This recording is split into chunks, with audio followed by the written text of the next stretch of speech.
One of the great things about how I think your company has chosen to organize this retreat is that you guys have included every single person in your company in this gathering today versus just having one particular segment of your organization. And I think that's really helpful in order to help us all focus and get on the same page. You know, there is a 5-letter word that a lot of people would think is a 4-letter word that describes the role that every single one of you in this organization plays every single day. Every single person in this room, and frankly, every single entity, every organization that conducts any kind of activity or business, every member of that organization does one thing every time they represent that group. You and all of they are in sales. It doesn't matter if it's my wife's philanthropic organization, if it's the McDonald's down at the corner, if it's the group of people in this room, every single one of you is in sales every day.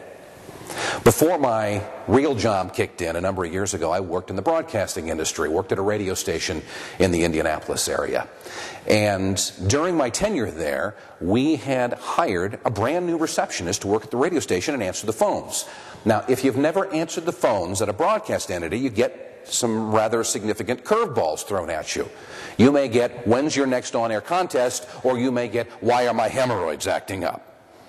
Get a wide variety of things. But we had hired a brand new receptionist to answer the phones. Her name was Terry. Terry attacked this job, even though she was just answering the phones at the front desk, with all of the energy and enthusiasm and passion that she could. People loved her. And it didn't take long for people around the radio station to come to appreciate that energy that she approached her job with.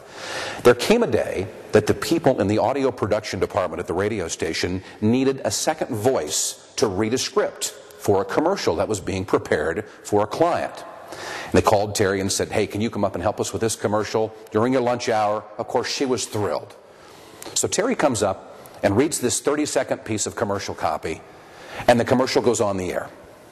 And all of that enthusiasm and energy and passion that she'd been sharing with the staff and the listeners and the clients who'd been calling the radio station now is getting played on the radio. And the people who worked on the air at that radio station, well, they got a great idea to use that energy further. So they started calling down to Terry and using her in their little conversations on the radio. And she sounded just as great in doing that as she did when she answered the phones and cut that one commercial.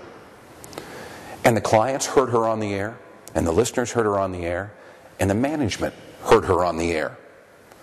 And before much longer had gone by, before too much more time had passed, Terry had been given little parts being on the radio on the morning show at the radio station. And all of that energy and enthusiasm and all of that selling that she did ultimately garnered her a place, a permanent place, on the morning show of that radio station in Indianapolis, where millions of dollars of ad revenue is generated. She never went to that station thinking she'd be in sales, but she sold. She sold herself and the station and her passion for doing what she did and her belief in her employer to an incredible degree. Changed her life because of how she approached her position at that station. Recently, there was a fire in the neighborhood where I live. Happened about 7 o'clock in the morning. The house a couple of doors down had an attic fire. And the smoke began to billow out, and there was a clamor in the neighborhood. We all rushed out, went down to the house and helped get the pets and the kids and the cars out. And as the fire trucks roared up, about 10 or 12 of us stood back and watched. And when these firemen got to the home, they split up into two groups immediately. One went to the roof, started chopping holes, going to knock the fire down. The other group of firemen went into the main level of the residence and immediately pushed all of the furniture together in the center of the big great room. They took photographs off the wall, pictures off the wall, personal mementos, gathered them all together on these pieces of furniture in the center of the room, covered them with a waterproof tarp. Because they knew that as the water was sprayed in that attic and they knocked that fire down, while it wasn't going to destroy the whole house, it was certainly going to do a tremendous amount of water damage to the things that were important to that family. And they saved a vast number of those personal mementos and pictures. But what they didn't realize is that that family several years before that had had a tragedy. They had lost a young son to a terrible disease.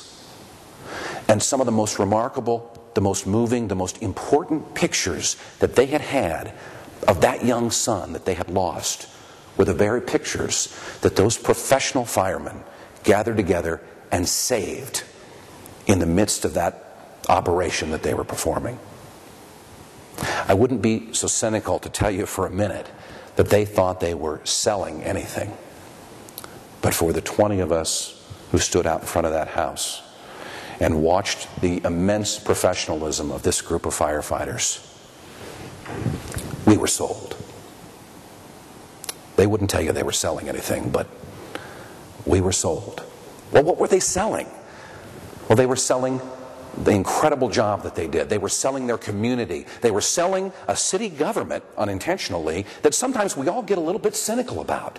Suddenly it dawned on all of us that, my goodness, what my community leaders must think of us to hire people that take that great of care when they go out to fight a fire.